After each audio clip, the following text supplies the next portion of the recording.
The People of the Pit by A. Merritt. Recording by Mark Nelson. North of us, a shaft of light shot halfway to the zenith. It came from behind the ragged mountain toward which we had been pushing all day. The beam drove up through a column of blue haze whose edges were marked as sharply as the rain that streams from the edges of a thundercloud. It was like a flash of a searchlight through an azure mist, and it cast no shadows. As it struck upward, the 5 summits were outlined hard and black, and we saw that the whole mountain was shaped like a hand. As the light silhouetted it, the gigantic fingers of the peaks seemed to stretch, the bulk that was the plane of the hand to push. It was exactly as though it moved to thrust something back. The shining beam held steady for a moment, then broke into myriads of tiny luminous globes that swung to and fro and dropped gently. They seemed to be searching. The forest had become very still. Every wood noise held its breath. I felt the dogs pressing against my legs. They, too, were silent, but every muscle in their bodies trembled. Their hair was stiff along their backs, and their eyes, fixed on the falling phosphorescent sparks, were filmed with terror glaze. I looked at Star Anderson. He was staring at the north, where once more the beam had pulsed upward. "The mountain shaped like a hand." I spoke without moving my lips. My mouth was dry as though Lao Tsai had poured his fear dust down my throat. "It's the mountain we've been looking for," he answered in the same tone. "But that light, what is it? Not the aurora, surely?" I said. "Who ever heard of an aurora at this time of the year?" He voiced the thought that was in my own mind. "It makes me think something is being hunted up there," he said.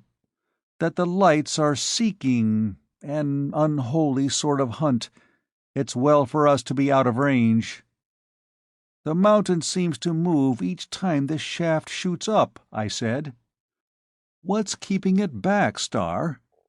It makes me think of the frozen hand of cloud that Shan Nadur set before the gate of ghouls to keep them in the lairs that Iblis cut for them."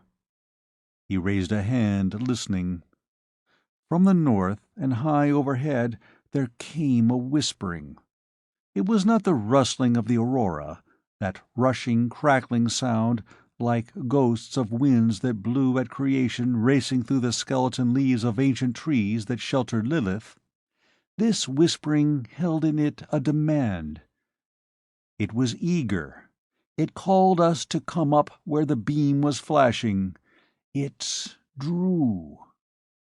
There was in it a note of inexorable insistence. It touched my heart with 1,000 tiny fear-tipped fingers, and it filled me with a vast longing to race on and merge myself in the light. It must have been so that Ulysses felt when he strained at the mast and strove to obey the crystal-sweet singing of the sirens. The whispering grew louder. "What the hell's the matter with those dogs?" cried Star Anderson savagely. "Look at them!" The Malamutes, whining, were racing away toward the light. We saw them disappear among the trees. There came back to us a mournful howling. Then that too died away, and left nothing but the insistent murmuring overhead. The glade we had camped in looked straight to the north. We had reached, I suppose, 300 miles above the first great bend of the Kuskokwim toward the Yukon. Certainly we were in an untrodden part of the wilderness. We had pushed through from Dawson, at the breaking of the spring, on a fair lead to a lost mountain between the 5 peaks, of which, so the Athabascan medicine man had told us, the gold streams out like putty from a clenched fist. Not an Indian were we able to get to go with us. The land of the Hand Mountain was accursed, they said.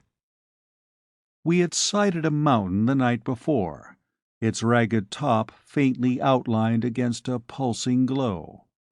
And now, by the light that had led us, we saw that it was the very place we had sought. Anderson stiffened.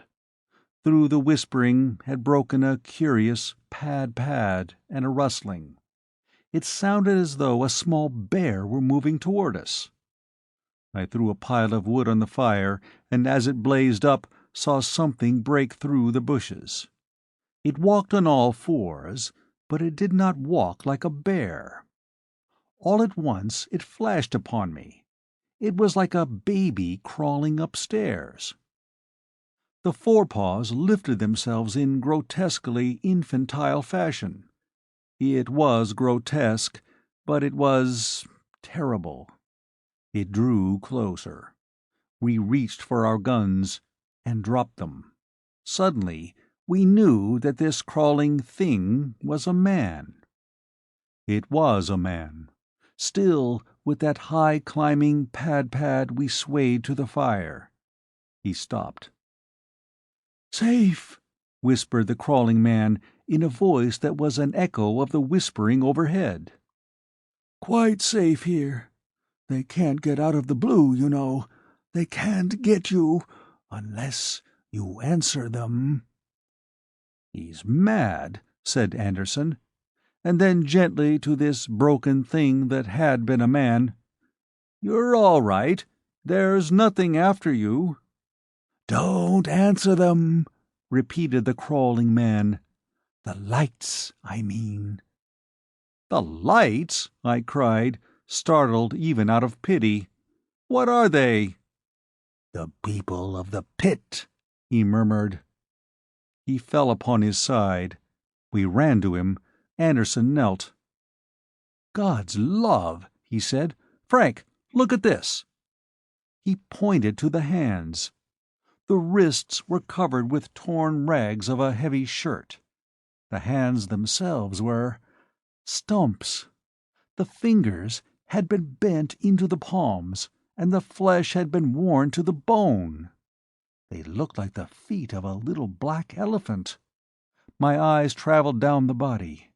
Around the waist was a heavy band of yellow metal. From it fell a ring and a dozen links of shining white chain. "What is he? Where does he come from?" said Anderson. "Look, he's fast asleep, yet even in his sleep his arms try to climb, and his feet draw themselves up one after the other. And his knees! How in God's name has he ever been able to move on them?" It was even as he said. In the deep sleep that had come upon the crawler, arms and legs kept raising in a deliberate, dreadful climbing motion. It was as though they had a life of their own. They kept their movement independently of the motionless body. They were semaphoric motions. If you have ever stood at the back of a train and watched the semaphores rise and fall, you will know exactly what I mean. Abruptly, the overhead whispering ceased. The shaft of light dropped and did not rise again. The crawling man became still. A gentle glow began to grow around us.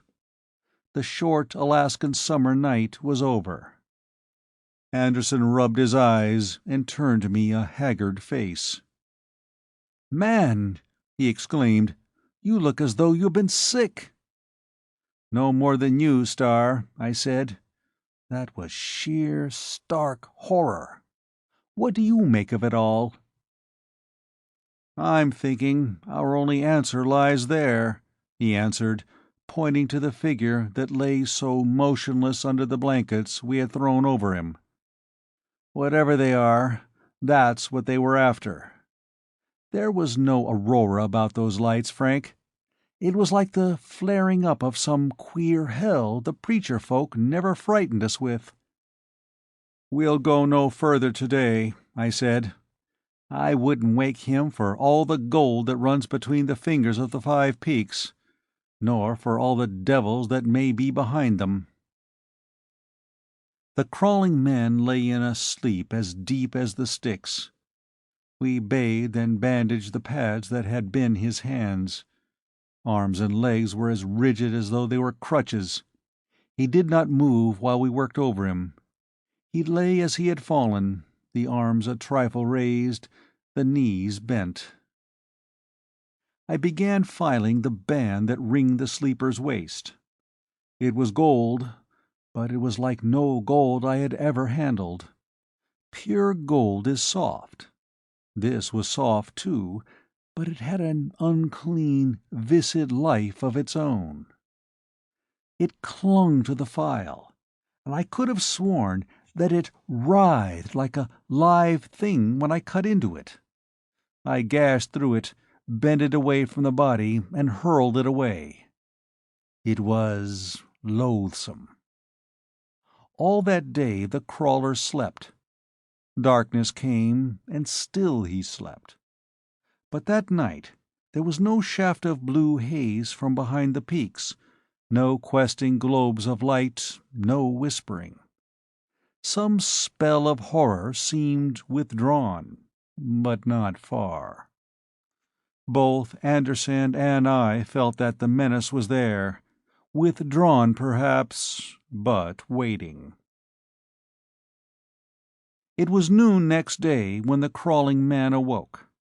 I jumped as the pleasant drawling voice sounded. "How long have I slept?" he said.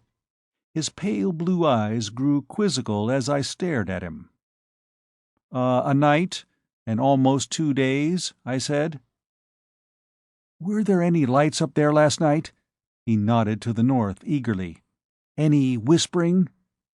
"Neither," I answered. His head fell back, and he stared up at the sky. "They've given it up, then," he said at last. "Who have given it up?" asked Anderson. And once more, "The people of the pit," the crawling man answered. We stared at him, and again, faintly, I, for one, felt that queer, maddening desire that the lights had brought with them. "The people of the pit," he repeated. "Things some god of evil made before the flood, and that somehow have escaped the good god's vengeance. They were calling me," he added simply. Anderson and I looked at each other, the same thought in both our minds. "No," said the crawling man, reading what it was, "I'm not insane. Give me a very little to drink. I'm going to die soon. Will you take me as far south as you can before I die? And afterwards you can build a big fire and burn me. I want to be in such shape that no hellish wild of theirs can drag my body back to them." "You'll do it when I've told you about them," he said as we hesitated. He drank the brandy and water we lifted to his lips. "Arms and legs quite dead," he said. "Dead as I'll be soon. Well, they did well for me. Now, I'll tell you what's up there behind that hand. Hell. Listen, my name is Stanton, Sinclair Stanton, class 1900, Yale, explorer. I started away from Dawson last year to hunt for 5 peaks that rose like a hand in a haunted country and ran pure gold between them. Same thing you were after? I thought so. Late last fall my comrade sickened. I sent him back with some Indians. A little later, my Indians found out what I was after. They ran away from me. I decided I'd stick, build a cabin, stocked myself with food, and lay down to winter it. Did it not badly. It was a pretty mild winter, you'll remember. In the spring, I started off again. A little less than 2 weeks ago, I sighted the 5 peaks. Not from this side, though, the other. Give me some more brandy. I made too wide a detour," he went on. "I'd gotten too far north." I beat back. "From this side, you see nothing but forest straight up to the base of the hand. Over on the other side—" He was silent for a moment. "Over there is forest too, but it doesn't reach so far. No, I came out of it. Stretching for miles in front of me was a level plain. It was as worn and ancient-looking as the desert around the broken shell of Babylon. At its end rose the peaks. Between me and them, far off, was what looked like a low dike of rocks. Then I ran across the road." "The road?" cried Anderson incredulously. "The road," said the crawling man. "A fine, smooth stone road. It ran straight on to the mountain. Oh, it was a road all right, and worn as though millions and millions of feet had passed over it for thousands of years. On each side of it were sand and heaps of stones. After a while I began to notice these stones. They were cut, and the shape of the heap somehow gave me the idea that 100,000 years ago they might have been the ruins of houses. They were as old-looking as that. I sensed man about them, and at the same time they smelled of immemorial antiquity. The peaks grew closer, the heaps of ruins thicker. Something inexpressibly desolate hovered over them, something sinister. Something reached from them that struck my heart, like the touch of ghosts so old that they could be only the ghosts of ghosts. I went on. And now I saw that what I had thought to be the low rock range at the base of the peaks was a thicker litter of ruins. The Hand Mountain was really much farther off. The road itself passed through these ruins and between two high rocks that raised themselves like a gateway. The crawling man paused. His hands began that sickening pad-pad again. Little drops of bloody sweat showed on his forehead. But after a moment or two he grew quiet. He smiled. "They were a gateway," he said. "I reached them. I went between them. I sprawled flat, clutching the earth in awe and terror. For I was on a broad stone platform. Before me was sheer space. Imagine the Grand Canyon 3 times as wide, roughly circular, and with the bottom dropped out. That would be something like what I was looking into. It was like peeping over the edge of a cleft world down into the infinity where the planets roll. On the far side stood 5 peaks. They looked like a gigantic warning hand stretching up to the sky. The lips of the abyss curved away on each side of me. I could see down perhaps 1,000 feet. Then a thick blue haze shut out the eye. It was like the blue you see gather on the high hills at dusk. But the pit, it was awesome. Awesome as the Maori's Gulf of Ranelagh that sinks between the living and the dead, and that only the freshly released soul has strength to leap, but never strength again to leap back. I crept back from the verge and stood up, weak, shaking. My hand rested against one of the rocks of the gateway. There was carving upon it. There, in sharp outlines, was the heroic figure of a man. His back was turned. His arms were stretched above his head, and between them he carried something that looked like a sun-disk with radiating lines of light. There were symbols on the disk that reminded me of Chinese. But they were not Chinese. No, They have been made by hands dust ages before the Chinese stirred in the womb of time." I looked at the opposite rock. It bore an exactly similar figure. There was an odd, peaked headdress on both. The rocks themselves were triangular, and the carvings were on the side closest to the pit.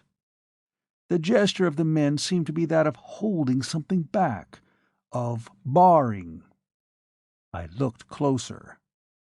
Behind the outstretched hands and the discs, I seemed to see a host of vague shapes, and plainly a multitude of globes. I traced them out vaguely. Suddenly, I felt unaccountably sick. There had come to me an impression, I can't call it sight, an impression of enormous, upright slugs. Their swollen bodies seemed to dissolve, then swim into sight, then dissolve again. All except the globes which were their heads and that remained clear. They were unutterably loathsome. Overcome by an inexplicable and overpowering nausea, I stretched myself upon the slab. And then I saw the stairway that led down into the pit. "A stairway?" we cried. "A stairway," repeated the crawling man as patiently as before. It seemed not so much carved out of the rock as built into it. Each slab was perhaps 20 feet long and 5 feet wide. They ran down from the platform and vanished into the blue haze. "A stairway," said Anderson incredulously. "Built into the wall of a precipice and leading down into a bottomless pit." "Not bottomless," interrupted the crawling man. "There was a bottom. Yes, I reached it." He paused again. "I reached it," he went on dully. "Down the stairway, down the stairway." He seemed to grip his mind. "Yes," he went on firmly, "I went down the stairway. But not that day. I made my camp back of the gates. At dawn, I filled my knapsack with food, my 2 canteens with water from a spring that wells up there by the gateway, walked between the carved monoliths, and stepped over the edge of the pit. The steps run along the side of the pit at a 40-degree pitch. As I went down and down, I studied them. They were of a greenish rock, quite different from the granitic porphyry that formed the wall of the pit. At first I thought that the builders had taken advantage of an outcropping stratum, and had carved the gigantic flight from it. But the regularity of the angle at which it fell made me doubtful of this theory. After I had gone down perhaps half a mile, I stepped out upon a landing. From this landing the stairs made a V-shaped turn and again ran on downward, clinging to the cliff at the same angle as the first flight. After I had made 3 of these turns, I knew that the steps dropped straight down to whatever they went in a succession of such angles. No strata could be so regular as that. No, the stairway was built by hands. But whose? And why? The answer is in those ruins around the edge of the pit, never, I think, to be read. By noon I had lost sight of the lip of the abyss. Above me, below me, was nothing but the blue haze. Beside me, too, was nothingness, for the furthest breast of rock had long since vanished in the same haze. I felt no dizziness and no fear, only a vast curiosity. What was I to discover? Some ancient and wonderful civilization that had ruled when the poles were tropical gardens? A new world? The key to the mystery of man himself? Nothing living, I felt sure. All was too old for life. Still, a work so wonderful must lead to something quite as wonderful, I knew. What was it? I went on. At regular intervals I had passed the mouths of small caves. There would be 3,000 steps, and then an opening, 3,000 more steps, and an opening, and so on and on. Late that afternoon I stopped before one of these clefts. I suppose I had gone then 3 miles down the pit, although the angles were such that I had walked in all fully 10 miles. I examined the entrance. On each side was carved the same figures as on the great portals at the lip of the pit, but now they were standing face forward, the arms outstretched with their discs, as though holding something back from the shaft itself. Now, too, their faces were covered with veils, and there were no hideous shapes behind them. I went inside the cave. It ran back for 20 yards like a burrow. It was dry and perfectly light. I could see outside the blue haze rising, upward like a column. I felt an extraordinary sense of security, although I had not been conscious of any fear. I felt that the figures at the entrance were guardians, but against what? I felt so secure that even curiosity on this point was dulled. The blue haze thickened and grew faintly luminescent. I fancied that it was dusk above. I ate and drank a little, and slept. When I awoke, the blue had lightened again, and I fancied it was dawn above. I went on. I forgot the gulf yawning at my side. I felt no fatigue and little hunger or thirst, although I had drunk and eaten sparingly. That night I spent within another of the caves, and at dawn I descended again. It was late that day when I first saw the city. He was silent for a time. "The city," he said at last. "The city of the pit. But not such a city as you have ever seen, nor any other man who has ever lived to tell of it. The pit, I think, must be shaped like a bottle. The opening before the 5 peaks is the neck. But how wide the bottom is, I do not know. Thousands of miles, maybe. And what may lay behind the city, I do not know." I had begun to catch little glints of light far down in the blue. Then I saw the tops of trees, I suppose they are, but not our kind of trees. Unpleasant, reptilian trees. They reared themselves on high, thin trunks, and their tops were nests of thick tendrils with ugly little leaves like narrow heads, or snake heads. The trees were red, a vivid, angry red. Here and there I began to glimpse spots of shining yellow. I knew these were water, because I could see things breaking through their surface, or at least I could see the splash and ripple, but what it was that disturbed them I never saw. Straight beneath me was the city. Mile after mile of closely packed cylinders that lay upon their sides in pyramids of 3, of 5, of dozens, piled upon each other. It is so hard to make you see what the city is like. Look, suppose you have water pipes of a certain length, and first you lay 3 of them side by side, and on top of them you place 2, and on these 2 1.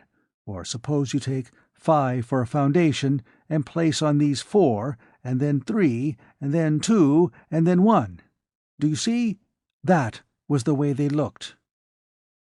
And they were topped by towers, by minarets, by flares, by fans and twisted monstrosities. They gleamed as though coated with pale rose flame. Beside them the venomous red trees raised themselves like the heads of hydras guarding the nests of gigantic jeweled and sleeping worms. A few feet beneath me the stairway jutted out into a titanic arch. unearthly as the span that bridges hell and leads to Asgard. It curved out and down straight through the top of the highest pile of carven cylinders, and then it vanished through it. It was appalling. It was demonic. The crawling man stopped. His eyes rolled up into his head. He trembled, and again his arms and legs began their horrible crawling movement. From his lips came a whispering. It was an echo of the high murmuring we had heard the night he came to us. I put my hands over his eyes. He quieted. "The thing's accursed," he said. "The people of the pit." Did I whisper? Yes, but they can't get me now. They can't. After a time, he began as quietly as before. I crossed that span. I went down through the top of that building. Blue darkness shrouded me for a moment, and I felt the steps twist into a spiral. I wound down, and then I was standing high up in I can't tell you what. I'll have to call it a room. We have no images for what it is in the pit. 100 feet below me was the floor. The wall sloped down and out from where I stood in a series of widening crescents. The place was colossal, and it was filled with a curious mottled red light. It was like the light inside a green and gold-flecked fire opal. The spiral stairs wound below me. I went down to the last step. Far in front of me rose a high columned altar. Its pillars were carved in monstrous scrolls, like mad octopuses with 1,000 drunken tentacles. They rested on the backs of shapeless monstrosities carved in crimson stone. The altar front was a gigantic slab of purple covered with carvings. I can't describe these carvings. No human being could. The human eye cannot grasp them any more than it can grasp shapes that haunt the fourth dimension. Only a subtle sense in the back of the brain grasped them vaguely. They were formless things that gave no conscious image, yet pressed into the mind like small hot seals, ideas of hate, of combats between unthinkable monstrous things, victories in a nebulous hell of steaming, obscene jungles, aspirations and ideals immeasurably loathsome. And as I stood, I grew aware of something that lay behind the lip of the altar 50 feet above me. I knew it was there. I felt it with every hair and every tiny bit of my skin. Something infinitely malignant, infinitely horrible, infinitely ancient. It lurked, it brooded, it saw me, it threatened, and it was invisible. Behind me was a circle of blue light. Something urged me to turn back, to climb the stairs and make away. It was impossible. Terror of that unseen watching thing behind the altar raced me onward like a whirlwind. I passed through the circle. I was in a way that stretched on into dim distance between the rows of carven cylinders. Here and there the red trees arose. Between them rolled the stone burrows. And now I could take in the amazing ornamentation that clothed them. They were like the trunks of smooth-skinned trees that had fallen and had been clothed with high-reaching fantastic orchids. Yes, those cylinders were like that, and more. They should have gone out with the dinosaurs. They were monstrous. They struck the eyes like a blow, and they passed across the nerves like a rasp. And nowhere was there sight or sound of a living thing. There were circular openings in the cylinders, like the opening in the temple of the stairway through which I had run. I passed through one of them. I was in a long, bare, vaulted room whose curving sides half closed 20 feet over my head, leaving a wide slit that opened into another vaulted chamber above. I saw nothing in the room save the same mottled reddish light of the temple. I stumbled. Still, I could see nothing. But my skin prickled and my heart stopped. There was something on the floor over which I had tripped. I reached down, and my hand touched a thing, cold and smooth, that moved under it. I turned and ran out of that place. I was filled with a sick loathing that had in it something of madness. I ran on, blindly, wringing my hands, weeping with horror. When I came to myself, I was still among the stone cylinders and red trees. I tried to retrace my steps, to find the temple, for now I was more than afraid. I was like a new soul panic-stricken with the first terrors of hell. But I could not find the temple, and the haze began to thicken and glow, the cylinders to shine more brightly. Suddenly I knew that it was dusk in my own world above, and that the thickening of the haze was the signal for the awakening of whatever things lived in the pit. I scrambled up the sides of one of the burrows. I hid behind a twisted nightmare of stone. Perhaps, I thought, there was a chance of remaining hidden until the blue lightened, the peril passed, and I could escape. There began to grow round me a murmur. It was everywhere, and it grew and grew into a great whispering. I peeped from the side of the stone down into the street. I saw lights passing and repassing. More and more lights. They swam out of the circular doorways, and they thronged the street. The highest were 8 feet above the pave, the lowest perhaps 2. They hurried, they sauntered, they bowed, they stopped and whispered, and there was nothing under them. "Nothing under them?" breathed Anderson. "No," he went on. "That was the terrible part of it. There was nothing under them. Yet certainly the lights were living things. They had consciousness, volition. What else? I do not know. They were nearly 2 feet across, the largest. Their center was a bright nucleus, red, blue, green. This nucleus faded off gradually into a misty glow that did not end abruptly. It, too, seemed to fade off into nothingness, but a nothingness that had under it a somethingness.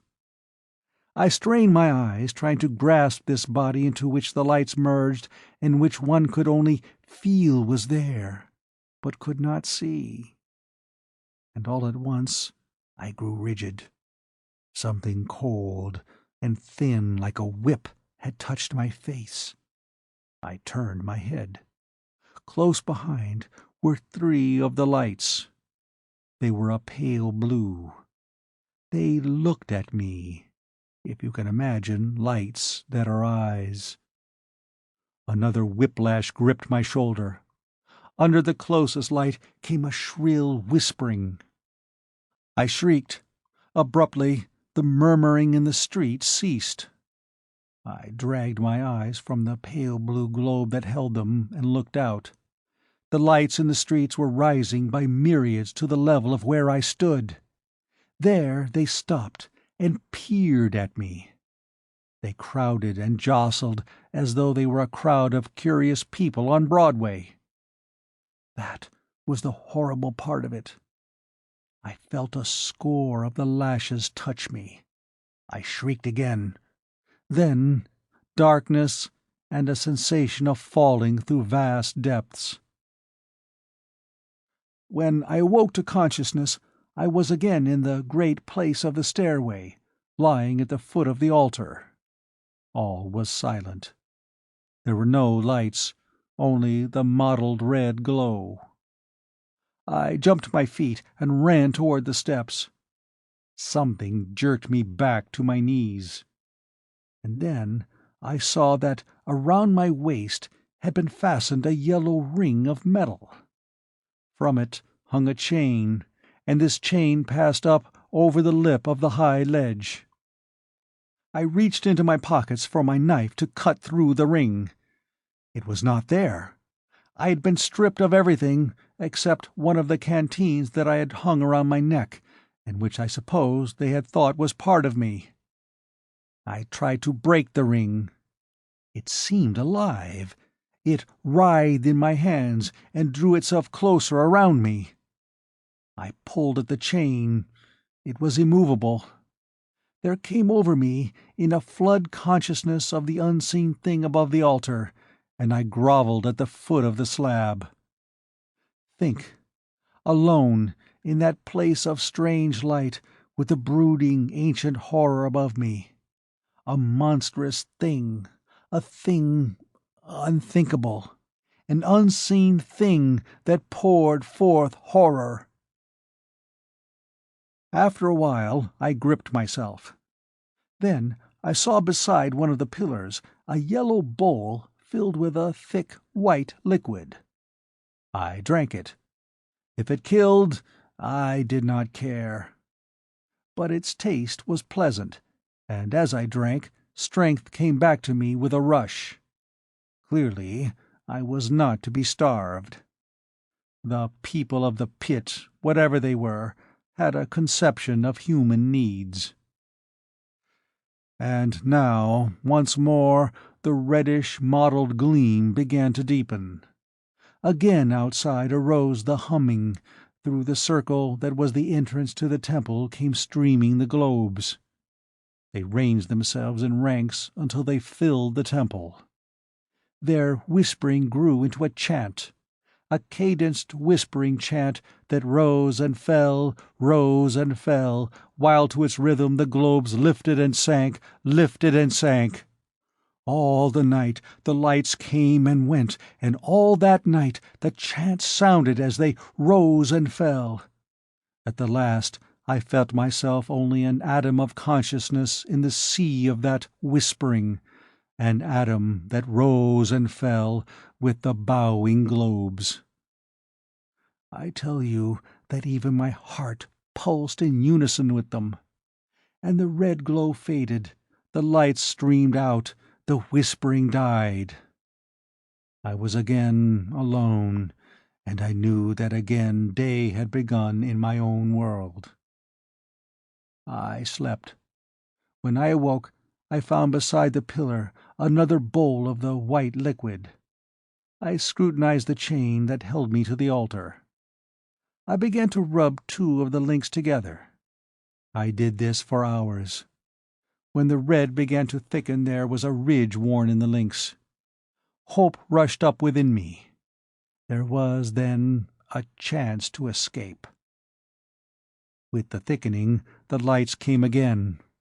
All through that night the whispering chant sounded, and the globes rose and fell. The chant seized me. It pulsed through me until every nerve and muscle quivered to it. My lips began to quiver. They strove like a man trying to cry out in a nightmare.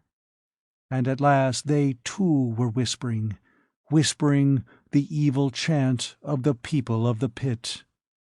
My body bowed in unison with the lights. I was, God forgive me, in movement and sound, one with these nameless things, while my soul sank back sick with horror, but powerless. And as I whispered, I saw them. Saw the things under the lights. Great, transparent, snail-like bodies, dozens of waving tentacles stretching from them, little round gaping mouths under the luminous seeing globes. They were like spectres of inconceivably monstrous slugs. And as I stared, still bowing and whispering, the dawn came, and they streamed to and through the entrance. They did not crawl or walk. They floated. They floated, and were gone. I did not sleep. I worked all that day at my chain. By thickening of the red, I had worn it a sixth through, and all that night, under their spell, I whispered and bowed with the pit people, joining in their chant to the thing that brooded above me. Twice again the red thickened and lessened, and the chant held me. And then, on the morning of the fifth day, I broke the worn links. I was free. I ran to the stairway.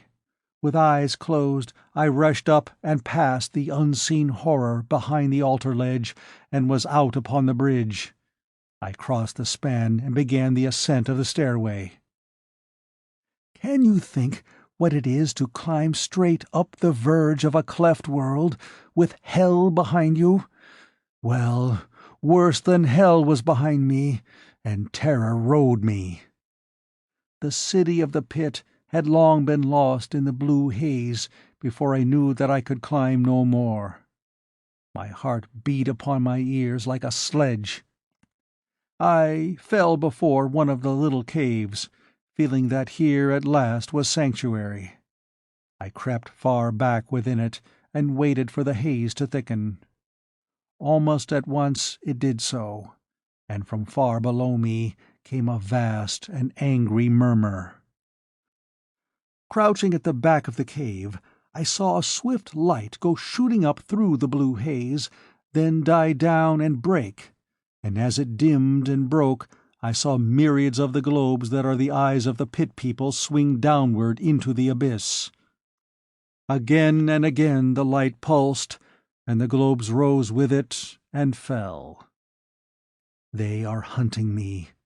They knew I must be somewhere still on the stairway, or, if hiding below, I must some time take to the stairway to escape. The whispering grew louder, more insistent. There began to pulse through me a dreadful desire to join in the whispering as I had done in the temple. Something told me that if I did, the sculptured figures could no longer save me, that I would go out and down again into the temple forever. I bit my lips through and through to still them, and all that night the beam shot up through the abyss, the globe swung, and the whispering sounded, and I prayed to the power of the caves and the sculptured figures that still had power to guard them. He paused. His strength was going. Then, almost in a whisper, I thought, what were the people who had carved them? Why had they built their city around the verge?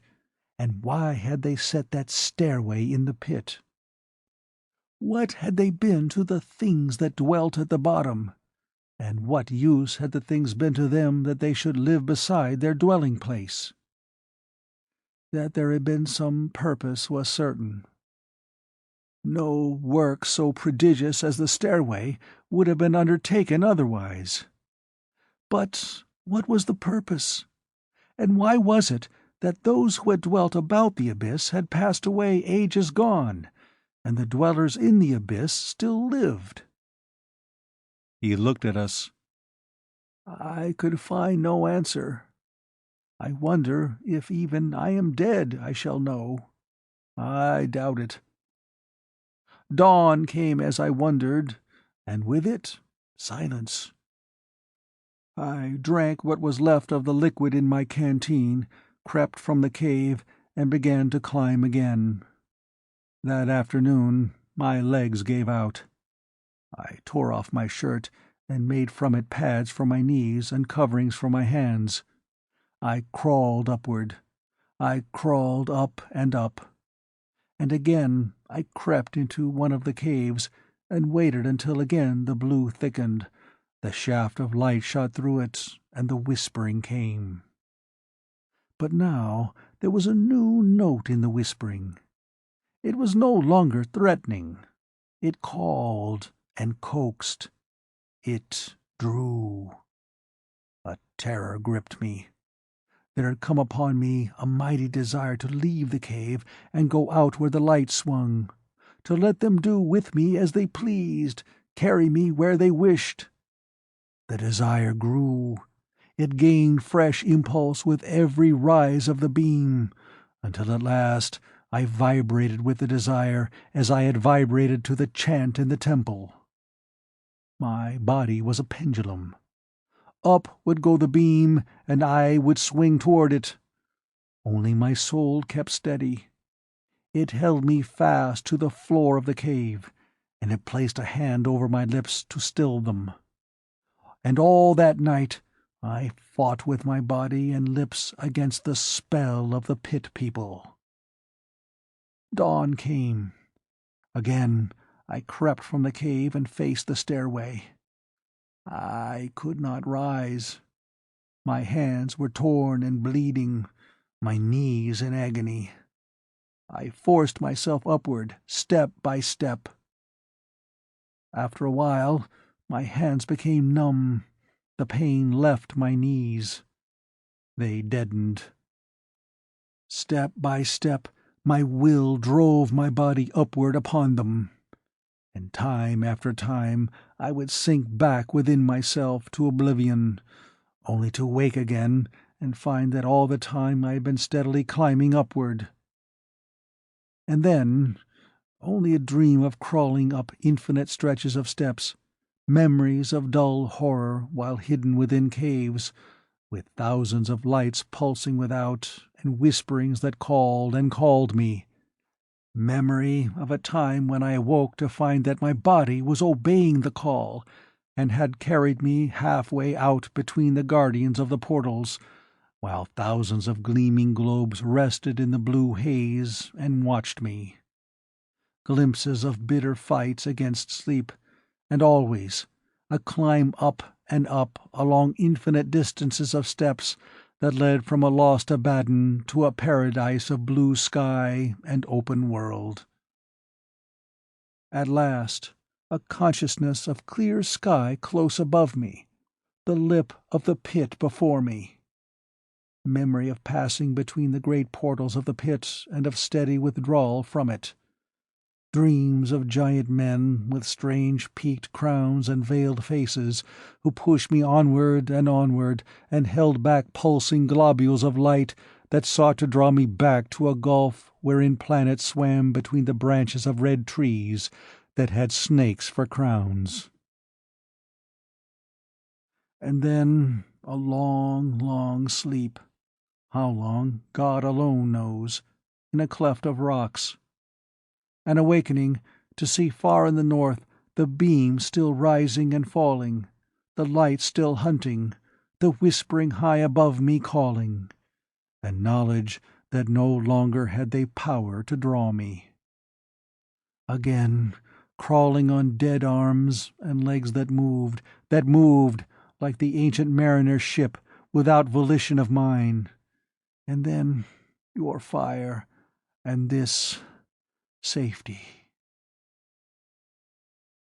The crawling man smiled at us for a moment, then quickly fell asleep. That afternoon we struck camp, and, carrying the crawling man, started back south. For 3 days we carried him, and still he slept. And on the third day, still sleeping, he died. We built a great pile of wood, and we burned his body, as he had asked. We scattered his ashes about the forest with the ashes of the trees that had consumed him. It must be a great magic indeed that can disentangle those ashes and draw them back in a rushing cloud to the pit he called accursed. I do not think that even the people of the pit have such a spell. No. But Anderson and I did not return to the 5 Peaks to see. And if the gold does stream out between the 5 peaks of the Hand Mountain like putty from a clenched fist, there it may remain for all of us. The end of The People of the Pit.